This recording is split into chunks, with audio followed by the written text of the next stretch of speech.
اعوذ باللہ من الشیطان الرجیم بسم اللہ الرحمن الرحیم۔ پارہ نمبر 17 کا خلاصہ۔ یہ پارہ شروع ہو رہا ہے سورۃ الانبیاء سے۔ سورۃ الانبیاء کو سورۃ الانبیاء اس وجہ سے کہتے ہیں کہ اس میں اللہ جل شانہ نے تمام انبیاء کرام میں اکثر انبیاء کرام کے واقعات کا ذکر فرمایا ہے، اور یہ سورت مکی صورتوں میں ہے، اور اس کی بنیادی جو باتیں ہیں وہ کل 3 ہیں۔ عقائد ہے، توحید میں، رسالت میں اور آخرت میں، ان کا مضامین کا بیان ہے، اور پھر باقی تقریباً 17 انبیاء کرام ہیں جن کا ذکر ہمیں اس صورت میں ملے گا۔ سب سے پہلے اقترب للناس جو آیت اللہ کریم نے شروع فرمائی ہے وہ غافلین کو تنبیہ فرمائی ہے۔ غافلین سے مراد وہ لوگ جو شخصیت چاہے وہ مومن ہو چاہے وہ کافر ہو لیکن اللہ جل شانہ سے دور ہو، رب کریم کو یاد نہ کرتا ہو، ان سب کو فرمایا جا رہا ہے کہ خواب غفلت میں سو رہے ہو، قیامت بالکل قریب ہے، حساب کتاب کا معاملہ آنے والا ہے، یعنی اس سے مراد قبر ہے یا آخرت ہے، حساب کتاب تمہارا ہوگا، تم اس سے بچ نہیں سکتے۔ اس کی اگلی آیت میں نبی پاک صلی اللہ علیہ وسلم سمیت تمام انبیاء کی انسانیت کو ذکر فرمایا، اور یوں فرمایا کہ مشرک لوگ انبیاء کرام کی دعوت کو رد کرتے ہیں اور بنیاد یہ بتاتے ہیں کہ تم تو انسان ہو، کیا انسان نبی بن سکتا ہے؟ تو فرمایا جی ہاں، اللہ تعالیٰ انسانیت میں اعلیٰ درجے کی شخصیات کو نبی بناتے ہیں، اور نبی کو منتخبی انسانیت میں سے ہی کیا جاتا ہے۔ وما ارسلنا قبلک الا رجالا نوحی الیہم کی آیت میں رب کریم نے نبی پاک صلی اللہ علیہ وآلہ وسلم کو نبی بھی بنایا، یہ بتایا، اور میں نے مرد یعنی انسان بھی بنایا نبی پاک صلی اللہ علیہ وسلم کو۔ اس سے اگلی آیت میں فاسألوا اہل الذکر ان کنتم لا تعلمون، اس کا مطلب ہے کہ اگر تمہیں معلوم نہیں ہے تو جس کو معلوم ہے آپ ان سے پوچھ لیں، یعنی اہل علم سے پوچھا جائے۔ اب قرآن کریم کی یہ آیت بتاتی ہے کہ اہل علم سے معاملات پوچھ لیا جائیں، تو یہ آیت گویا کہ اس طرف اشارہ کر رہی ہے کہ جو دین کا ماہر نہیں ہے وہ ماہر پر اعتماد کرے، جو ایکسپرٹ نہیں ہے وہ ایکسپرٹ کی بات کو تسلیم کرے۔ جس فیلڈ میں انسان کی مہارت نہ ہو اس فیلڈ میں خواہ مخواہ سے گھسنے کی ضرورت نہیں ہے، بہتر ہے کہ بندہ اس کے ماہر سے رابطہ کر لے تاکہ وہ جو جانتا ہے وہ اپنے علوم ہمارے ساتھ شیئر کر لے تو ہماری بھی اس میں بہتری ہو جائے گی۔ تو یہ آیت گویا کہ تقلید بتا رہی ہے۔ تقلید کا معنی ہے اکابر پر اعتماد، بڑوں پر اعتماد، اس کے فن کے ماہر پر اعتماد۔ جب بندے کو اعتماد حاصل ہوگا تو انشاءاللہ تعالی معاملہ ٹھیک رہے گا۔ اس کی اگلی آیت میں لو کان فیہما آلہہ، اس آیات میں اللہ تعالیٰ نے توحید پر ایک قرآنی دلیل پیش فرمائی ہے۔ وہ دلیل یہ ہے کہ دیکھو زمین آسمان میں اللہ ایک ہے، خدا ایک ہے، یہاں تعدد الہ نہیں ہے، کئی خدا نہیں ہے۔ فرمایا اگر کئی خدا ہوتے تو ظاہری بات ہے دونوں سپر سپریم پاور ہوتے، ان میں کوئی ایک دوسرے سے نیچے نہ ہوتا تو دونوں آپس میں لڑ پڑتے، کسی بات پہ اختلاف ہوتا تو ایک کائنات ٹوٹ پھوٹ جاتی، لفسدتا، زمین بھی اور آسمان بھی یہ بالکل ختم ہو جاتے۔ اب زمین آسمان کا وجود ہے، ایک وقت کے لیے موجود ہے، اس میں کوئی تغیر و تبدل تبدیلی اور کوئی معاملہ نہیں ہے، تو اس کا مطلب ہے کہ کائنات کو چلانے والا ایک خدا ہے۔ یہ اللہ تعالیٰ نے بات ارشاد فرمائی۔ اس کے آگے کل نفس ذائقۃ الموت کی آیت میں وعدہ موت ذکر فرمایا۔ کافر لوگ خوش ہوتے تھے کہ اے کاش جو مسلمانوں کے نبی ہے یہ فوت ہو جائے، ان کی مراد یہ ہوتی تھی کہ جب یہ فوت ہوں گے تو ہم خوشیاں منائیں گے۔ تو رب کریم نے فرمایا کہ اے نبی پاک صلی اللہ علیہ وسلم انہیں یہ بات بتا دیں کہ صرف کسی ایک پر موت نہیں آنی، موت سب پر آنی ہے، سب نے موت کا ذائقہ چکھنا ہے۔ یہاں سے پتہ چلا کہ انبیاء کرام نے بھی وفات پا جانا ہے اور انبیاء کرام کے مخالفین نے بھی وفات پا جانا ہے، اور اس کے بعد رب کریم کے دربار میں دونوں کا فیصلہ ہوگا۔ اس آیت میں نبی پاک صلی اللہ علیہ وسلم کی دنیاوی ظاہری موت کا ذکر ہے جس سے نبی پاک صلی اللہ علیہ وسلم کا انتقال ہوا ہے۔ اب اس سے بعد نبی پاک علیہ السلام کی قبر مبارک کی زندگی جو ہے جو آگے احادیث پاک سے بھی ثابت ہے، اجماع امت سے بھی ثابت ہے، قرآن کریم کی آیات کے اشاروں سے بھی ثابت ہے کہ انبیاء کرام کو دنیا میں وفات آتی ہے، وفات کے بعد نبی پاک کو رب العزت قبر میں ایک زندگی عطا فرماتے ہیں۔ اہل سنت والجماعت کا عقیدہ اور نظریہ ہے کہ ہمارے نبی پاک پر بھی وعدہ موت پورا ہوا، اس کے بعد قبر مبارک میں حضور پاک تشریف لے گئے۔ اللہ جل شانہ نے قبر مبارک میں نبی کی اتنی حیات رکھی ہے کہ جو قبر کے قریب سلام پڑھتے ہیں آقا خود سنتے ہیں، دور سے پڑھتے ہیں وہ فرشتے حضور پاک علیہ السلام کی خدمت میں اس کا نام لے کر پہنچا دیتے ہیں۔ اس کے بعد اگلی آیت میں وَنَضَعُ الْمَوَازِينَ الْقِسْطَ لِيَوْمِ الْقِيَامَةِ، اس آیت میں وزن اعمال کو ذکر کیا گیا ہے کہ قیامت میں وزن اعمال ہونا ہے۔ وزن اعمال کا معنی یہ ہے کہ ہر انسان کے اعمال کو تولا جائے گا، وہ اچھے ہوں یا وہ برے ہوں، وہ نیک ہوں یا وہ بد ہوں، وہ کفر ہو یا وہ اسلام ہو، وہ ایمان ہو یا وہ شیطنت ہو، جو چیزیں ہیں وہ سب کو رب کریم تولیں گے اور دیکھیں گے اور تول کے بندوں کو دکھائیں گے۔ اللہ تو جانتے ہیں، اللہ کیوں تولیں گے؟ تاکہ بندے کے سامنے اس معاملے کی اسکرین چلا دی جائے کہ یہ کام تو نے دنیا میں کیا تھا تو اعمال ان کے سامنے تول دیا جائیں گے۔ جب رب کریم نے آیت اتاری ہے تو اب ہمیں ایمان بالغیب رکھنا چاہیے کہ ہمارے اعمال تلیں گے، چاہے وہ اچھے ہیں چاہے وہ برے ہیں۔ اس کے آگے ابراہیم علیہ السلام کے واقعے کو بیان فرمایا۔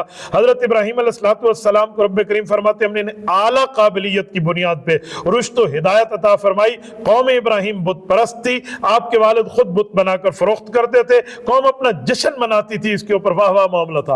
ابراہیم علیہ السلام بتوں کے مخالف تھے۔ ان اگلی آیات کے اندر میں پورا واقعہ آپ کی خدمت میں رکھ دیتا ہوں۔ ہوا یہ تھا کہ قوم ایک میلے میں چلے گی، ان کا کوئی جشن تھا، کوئی عید کا سما تھا، قوم وہاں گئی۔ حضرت ابراہیم علیہ السلام یہ بت پرست کے بیٹے ضرور ہیں، بت ساز کے بیٹے ضرور ہیں، پر خود نہ بت پرست ہے نہ بت ساز ہیں، بلکہ بت شکن ہے کہ بتوں کو تو توڑنے کا حکم ہے۔ حضور پاک علیہ السلام کی شریعت میں بھی یہی ہے۔ تو حضرت ابراہیم علیہ السلام نے طے کیا کہ بتیں توڑنے چاہیے۔ وہ اپنا ایک کلہاڑا لے کر اپنے گھر سے بت خانے میں گئے اور سارے بتوں کو ٹکڑے ٹکڑے کر دیا، اور جب بت سارے ٹوٹ گئے تو جو بڑا بت تھا اسے بھی تکلیف دی، اسے بھی یعنی کہ مارا کوٹا، لیکن اس کے کندھے پر وہ کلہاڑا لٹکا دیا۔ اب وہ کندھے پر کلہاڑا تو لٹک گیا۔ اب وہ اس کے بعد قوم آئی، قوم نے اپنے آ کر اپنے خداؤں کا حشر دیکھا تو وہ تہس نہس ہو چکے تھے۔ ایک دوسرے کو لگا آج تک تو نہیں ہوا، کس نے کیا؟ کہ جو ابراہیم ہے نا وہ ہمارے اس بتوں کے مخالف ہیں، یقیناً اس نے کیا، ان کے پاس چلتے ہیں۔ حضرت ابراہیم علیہ السلام کے پاس ہے۔ حضرت ابراہیم علیہ السلام نے پوچھا کیا ہوا؟ کہ یہ معاملہ ہوا۔ کہ چل کے مجھے ذرا دکھاؤ۔ اب وہ لے آئے۔ حضرت ابراہیم علیہ السلام کو یہ دیکھو یہ دیکھو یہ دیکھو، ساری معاملہ خراب ہوا، آپ ہی ہمارے بتوں کے مخالف ہے، لہذا آپ نے کیا۔ اب ابراہیم علیہ السلام نے وہ جملہ بولا جو جھوٹ بھی نہیں ہے اور ان کے ذہن کے مطابق بولا تاکہ ان کے اوپر ایک دماغ میں وہ طنز آ جائے اور یہ اس چیز سے باز آئے۔ فرمایا یار یہ دیکھو نا، یہ جو کلہاڑا ہے اسی سے توڑے گئے ہوں گے۔ کہا لگتا تو ایسے ہی ہے۔ تو کہا یار کلہاڑا تو اس بڑے بت کے پاس ہے، تو چور تو سامان کے ساتھ پکڑا ہوا ہے، اسی نے توڑے ہیں۔ انہوں نے کہا کیا مطلب؟ کہا یہ بڑا بت ہے نا، شاید اس کو آیا ہوگا غصہ، چھوٹے بتوں سے ناراض ہوگا، اس نے کوہڑا اٹھا کے دے مار اور ان کو سب کو مار دیا ہوگا۔ انہوں نے کہا یار عجیب بات ہے، یہ کیسے؟ کہا نہیں بل فعلہ کبیر، یہ بڑے کا ہی کام لگتا ہے۔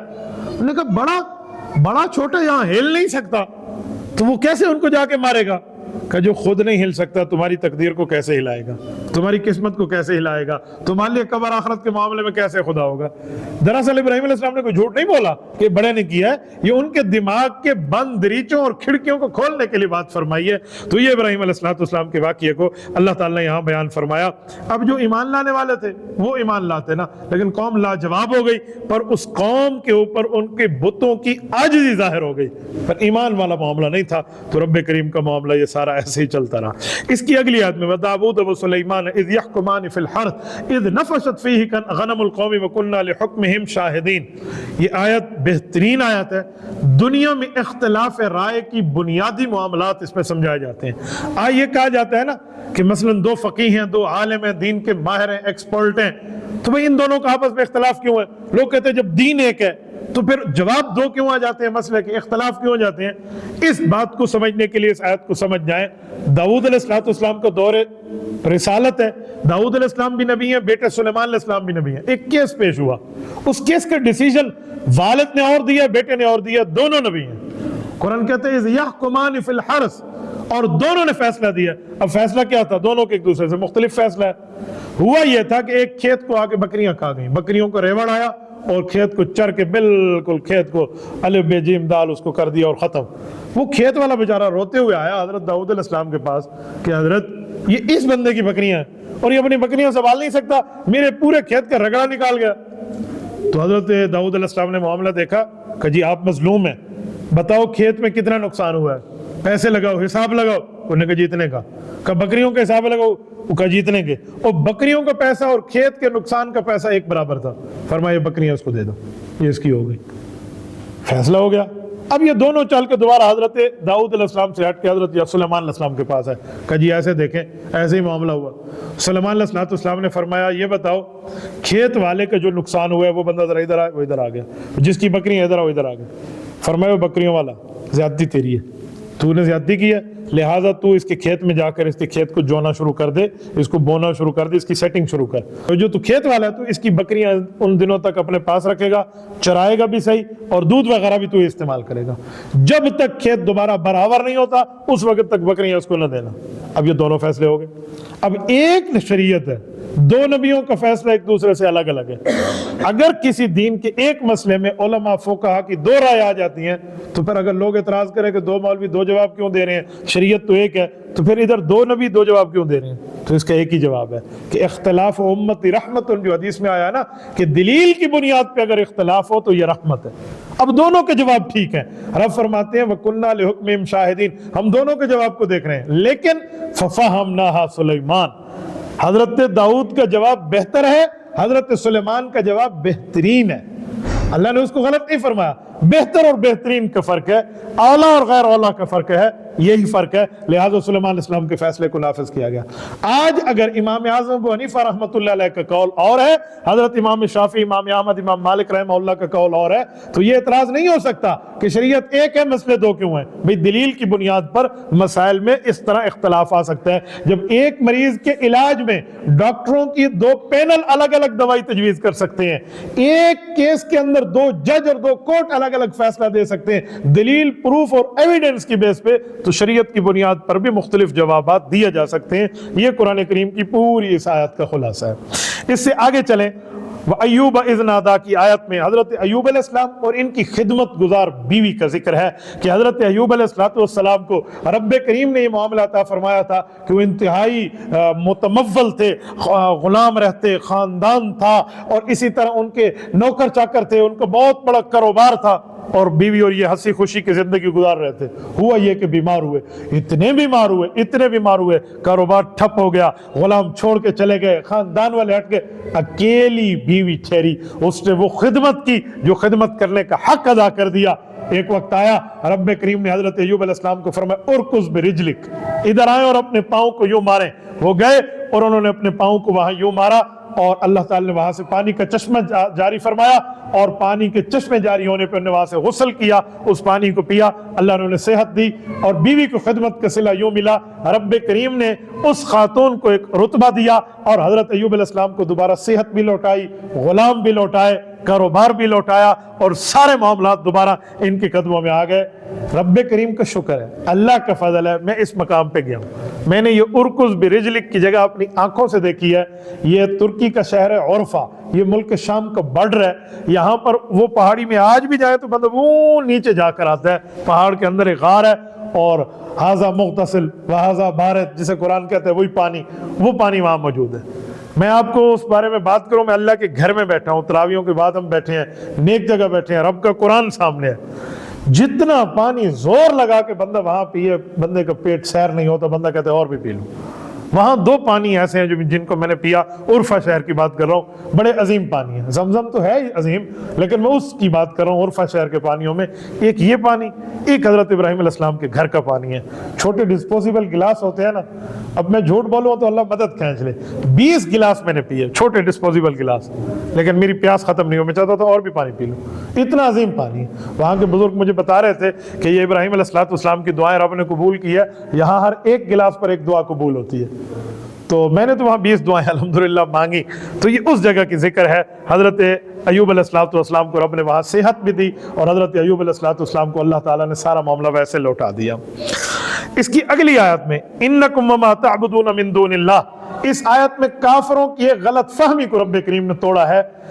یہ آیت اتری، اس آیت کا ترجمہ تھا تم جھوٹے لوگ کافر ہو، اور جن کی تم عبادت کرتے ہو یہ تمہارے بت، تم اور تمہارے بت دونوں حسب جہنم، جہنم کا ٹھکانہ بنیں گے، حسب جہنم، جہنم کا ٹھکانہ بنیں گے، انتم لہا واردون، تم دونوں اکٹھے جہنم جاؤ گے، بت بھی یعنی عابد اور معبود دونوں۔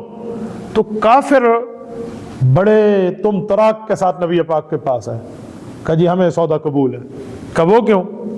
کہا ہم اور ہمارے بت تھوڑی جائیں گے، یہ عیسائی عیسیٰ علیہ السلام کی عبادت کرتے ہیں، یہودی حضرت عزیر علیہ السلام کی عبادت کرتے ہیں، اور باقی ہم میں سے لوگ فرشتوں کی عبادت کرتے ہیں، عابد معبود دونوں جائیں گے، تو تمہارے حضرت عیسیٰ بھی جائیں گے، حضرت عزیر بھی جائیں گے، اللہ کے فرشتے بھی جائیں گے جہنم، بس پھر سودا سستا ہے، مہنگا نہیں ہے۔ جب کافروں نے یہ بات کی، رب کریم نے فرمایا تمہارا دماغ خراب ہے، تم بدھو قسم کے لوگ ہو، مشرک کی عقل ہی الٹی ہوتی ہے، الٹی گنگا بہ رہی تھی۔ تو رب کریم نے دوسری آیت اتار کے یہ غلط فہمی ان کی ختم فرما دی، فرمایا ان الذین سبقت لهم من الحسنى اولئک عنہا مبعدون، ان کی عبادت کوئی ان کی مرضی پہ ہو رہی ہے، ان کی عبادت کوئی ان کی مرضی پہ تھوڑی ہو رہی ہے، یہ نیک لوگ ہیں۔ حضرت عزیر، حضرت عیسیٰ اور فرشتوں کی بات فرمائی یہ نیک لوگ ہیں، نیکیاں ان کی آگے آ چکی ہیں، یہ جہنم سے دور کر دیے جائیں گے۔ اچھا یہاں ایک سوال اٹھتا ہے، بت کی مرضی پر تھوڑا بت کی عبادت ہوتی ہے تو ان کو کیوں جہنم ڈالا جائے گا؟ بھائی بت تو لا یعقل ہے، لا یسمع ہے، لا یبصر ہے، نہ سنتا ہے، نہ دیکھتا ہے، نہ سمجھتا ہے، نہ کچھ محسوس کرتا ہے، تو صرف کافروں کے جی میں مزید عذاب ڈالنے کے لیے ان کو عذاب پہ ڈالا جائے گا۔ اسی لیے کہ تم دیکھو نا، جس سے تم اپنا سمجھتے تو اپنی خیر نہیں منا رہا، تمہارا کیا کرے گا، یہ مراد ہے۔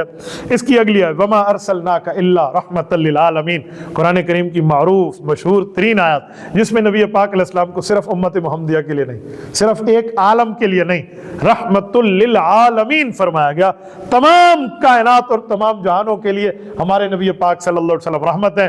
قرآن ھدی للعالمین ہے، اور قرآن کریم کے ساتھ اللہ رب العالمین ہے، اور یہ رسول اللہ یہ رحمت للعالمین ہے۔ تو نبی پاک علیہ الصلوۃ والسلام کی رحمت للعالمین کو بیان کیا گیا کہ وہ جنات کا عالم ہو، انسانوں کا عالم ہو، جمادات کا ہو، جو عالم ہے تمام کے تمام عالم کے لیے اگر کوئی رحمت ہے تو وہ رسول اللہ صلی اللہ علیہ وآلہ وسلم کی ذات عالیہ۔ اس کے آگے سورۃ الحج کو شروع فرمایا۔ یہ سورۃ الحج اسی لیے کہا کہ اس میں حج کی تمام معلومات ہیں اور حج کی بنیادی باتیں ہیں، اور حج کے بارے میں اللہ جل شانہ نے پورے احکام کو نازل فرمایا ہے۔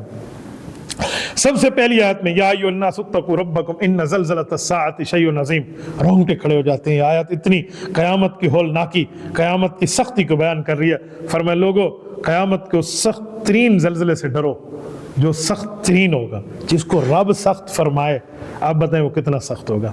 اور پھر فرمایا وہ قیامت کا دن کیا ہوگا؟ فرمایا قیامت کے دن وہ ہوگا یوم تذہل کل مرضعۃ عما ارضعت وتضع کل ذات حمل حملها وتری الناس سکارى وما هم بسکارى ولکن عذاب اللہ شدید۔ فرمایا لوگ اس دن، ماں جو ہے نا، ماں، اللہ اکبر، جو اپنے بچے سے پیار کرتی ہے، فرمایا یہ ماں دودھ پیچھے بچے کو یوں پھینک دے گی، کہے گی یہ جاتا ہے تو جائے، میں بچ جاؤں۔ اور جس کے پیٹ میں بچہ ہوگا وہ قیامت کی ہولناکی دیکھ کے اپنے بچے کو گرا بیٹھے گی، یہ عالم ہوگا، اسقاط ہو جائے گا، اس کا ابارشن ہو جائے گا۔ اور فرمایا وتری الناس سکارى، لوگ نشائیوں کی طرح لگیں گے، نشہ کیا ہوا ہے، ایک دوسرے سے لپٹ رہے ہوں گے، گرد پڑ رہے ہوں گے ایک دوسرے پہ۔ رب نے فرمایا وما هم بسکارى، یہ نشہ نہیں ہے، ولکن عذاب اللہ شدید، کفر اور ظلم پہ رب کریم کا شدید عذاب شروع ہو جائے گا۔ اعاذنا اللہ منہ، اللہ ہم سب کو اس سے محفوظ فرمائے۔ اس کے بعد بعث بعد الموت کی بات فرمائی کہ اے لوگو اگر تم موت کے بعد کی زندگی پر تم یہ معاملہ سمجھتے ہو کہ وہاں پر کسی قسم کا کوئی معاملہ نہیں ہے اور بعث بعد الموت کی زندگی نہیں ہے، تو سنو، عقیدہ اپنا لو، موت کے بعد کا پورا زمانہ ہے، پوری ترتیب ہے۔ تمہاری غذا میں رب کریم نے مٹی کے عنصر کو شامل کیا ہے، وہی غذا خزا کے ماں باپ کا ملاپ ہوا ہے، اسی ملاپ کے نتیجے میں پیٹ میں نطفہ آیا ہے، اس نطفے سے رب نے پیدائش کی ہے، تو دوبارہ رب کریم ہمیں مٹی میں لے کے جائے گا، جس ترتیب پر آئے اسی ترتیب پہ گئے، اسی ترتیب پہ ہم نے قیامت میں اٹھنا ہے، تو قیامت میں پوری ترتیب ہے، یہ رب کریم نے فرمایا۔ اس کے بعد وَمِنَ النَّاسِ کی آیت میں ان کچھ لوگوں کا ذکر فرمایا جو ایمان نہیں لائے تھے، ایک شرط رکھ کے ایمان لائے کہ اگر ہمارا دنیا کا یہ کام اچھا ہو جائے گا تب ایمان لا رہے ہیں۔ فرمایا جب ان کا کام اچھا نہ ہو تو پیچھے ہٹ گئے، تو گویا وہ ایمان لائے بھی نہیں۔ ان کے اوپر رب کریم نے بات فرمائی کہ دنوی فائدے کے لیے ایمان قبول نہیں ہوتا، ایمان اخروی فائدے کے لیے ہوتا ہے، دنیا تو امتحان کی جگہ ہے۔ پھر حاسدین کے غیظ و غضب کو بیان فرمایا، اور نبی پاک صلی اللہ علیہ وسلم کو فرمایا کہ جو کافر ہیں نا، یہ آپ سے ایسے چڑ رہے ہیں اور ایسے غصے میں ہیں کہ گویا انہوں کی آپ نے کوئی مالوں پہ قبضہ کیا ہو۔ فرمایا ایسا کچھ بھی نہیں ہے۔ فرمایا اگر یہ آپ سے بغض میں ہیں تو انہیں چاہیے یہ آسمان پہ ایک رسی لگائیں اور چڑھ جائیں، اوپر جائیں، اور اوپر سے اس رسی کے ذریعے جو اگر آپ تک کوئی معلومات وحی کی آ رہی ہے نا وہ کاٹ دیں۔ اتنی جرت تو ان میں نہیں ہے کہ یہ اوپر جا سکیں، تو اوپر کا معاملہ تو ہے ہی کچھ نہیں، یہ کہاں سے معاملہ کریں گے، یہ فرمایا۔ اس کے بعد وَإِذْ بَوَّأْنَا میں وہ حضرت ابراہیم علیہ السلام کی بنا کی بات فرمائی کہ سب سے پہلے کعبۃ اللہ شریف حضرت آدم نے بنایا تھا، حضرت آدم علیہ السلام سے لے کر حضرت ابراہیم تک یہ کعبہ منہدم ہو چکا تھا، حضرت ابراہیم نے تعمیر جدید کی ہے، تعمیر نو کی ہے، بنایا حضرت آدم علیہ السلام نے کعبۃ اللہ کو، جب اپنے بیٹے کو ساتھ ملا، حضرت اسماعیل کو ساتھ ملا کے کعبہ شریف کی تعمیر کر لی، تو ہم نے ابراہیم کو حکم دیا، اے ابراہیم اذن فی الناس الحج، لوگوں کو حج کے بارے میں بلاؤ۔ اب دل میں آیا اللہ حج پہ بلاؤں، یہاں تو سامنے ایک بھی نہیں ہے۔ فرمایا ابراہیم تیرا کام آواز دینا ہے، لوگوں تک پہنچانا تیرا رب کا کام ہے۔ آواز دی گئی، لوگوں میں نے کعبہ بنا لیا، اللہ کے گھر کا حج کرو، رب نے روحوں تک آواز پہنچا دی۔ علماء فرماتے ہیں جس روح نے حضرت ابراہیم کی بات سن کے لبیک کہا وہ ضرور حاضری دے گی۔ جس نے ایک دفعہ کہا تو ایک دفعہ حاضری، جس نے دو دفعہ کہا تو دو دفعہ، جس نے جتنی دفعہ کہا اتنی جگہ حاضری، اور جس نے نہیں کہا اس کی حاضری نہیں ہے۔ اچھا پتہ کیسے چلے گا؟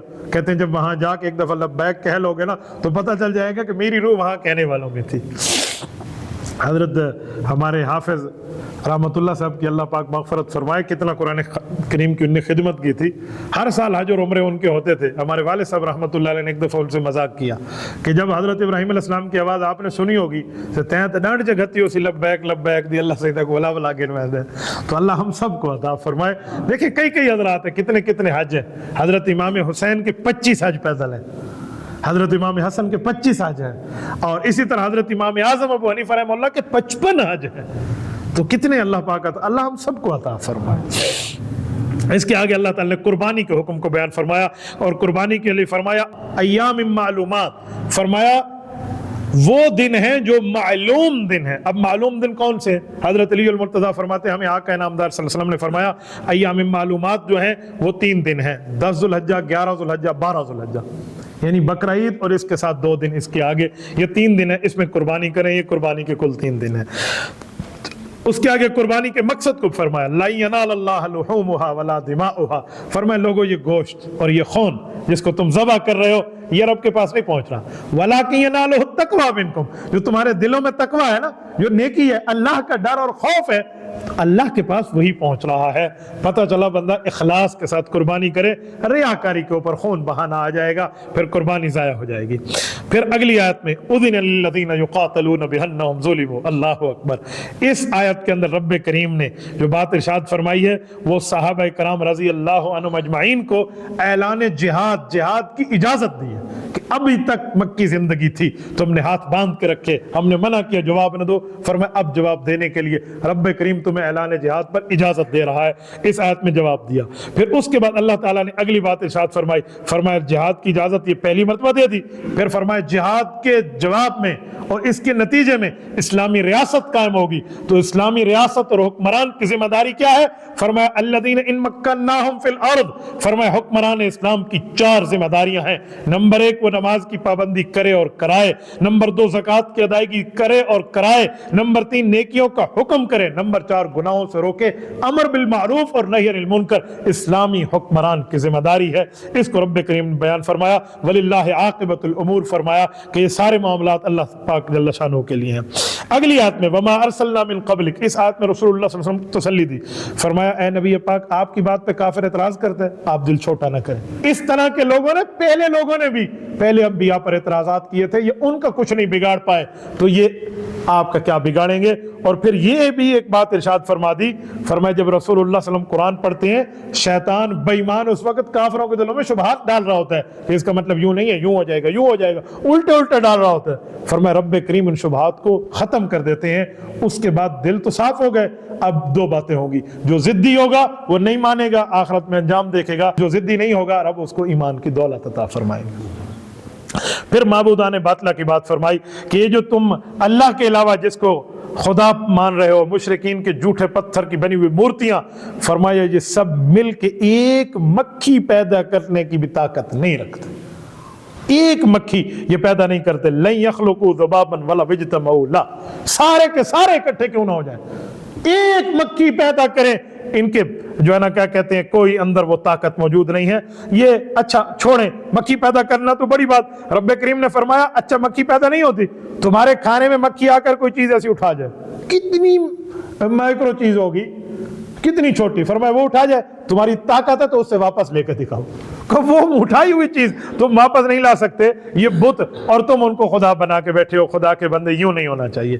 آگے وما جعل علیکم فی الدین من حرج، اس آیت کے اندر رب کریم نے فرمایا دین میں حرج نہیں ہے، آسانی ہے۔ اب آسانی کا کیا مطلب؟ آسانی کا یہ مطلب نہیں ہے جہاں سختی آئے وہاں شریعت کا حکم چھوڑ دیں، بلکہ یہ مطلب ہے کہ دین کے احکام آسان ہے۔ اللہ نے ایسے حکم نہیں دیے جو تمہارے بس میں نہ ہو، اللہ نے ہر وہ حکم دیا ہے جس کو انسان اپنے بس میں رکھ سکتا ہے۔ 17ویں پارے کی پھر آخری آیت میں لتکون الرسول شہیدن کی آیت میں ایک بات فرمائی کہ پچھلی امتوں پر حضور علیہ الصلوۃ والسلام گواہ ہیں اور حضور کی امت گواہ ہے۔ اب پچھلی امت کے لوگ کہیں گے ہمارے پاس تو نبی نہیں آیا تھا، اور ہمیں کہیں گے نہیں تمہارے پاس نبی بھی آیا، کتاب بھی آیا، وہ ہمیں کہیں گے تم نے ہمیں دیکھا تھا۔ موسیٰ علیہ السلام کی امت اگر امت محمدی کو کہے تم کہہ رہے ہو تورات ہمارے پہ آئی تھی، تم نے دیکھا تھا، باقی ہم تورات کی بات اب آگے دیکھ لیں گے۔ یا عیسیٰ علیہ السلام کی امت انجیل پہ کہے تو بظاہر تو ان کی بات ٹھیک ہوگی، تو امت محمدیہ جواب دے گی ہم نے نہیں دیکھا، لیکن سچی خبر پہ گواہی دینا جائز ہے۔ کیوں؟ ہمارے نبی پاک کو رب نے بتایا، وہاں کوئی جھوٹ نہیں ہے، ہم اس گواہی کی بنیاد پہ گواہی دے رہے ہیں، تو اس پر یہ امت لاجواب ہو جائے گی۔ رب کریم نے اس کو بیان فرمایا اور پھر اس کے بعد فرمایا کہ اے لوگو نماز کو قائم رکھو، زکوٰۃ کو ہر حال میں ادا کرو، اس طرح تم دین کے اوپر مضبوط اور معاملہ ٹھیک رہے گا۔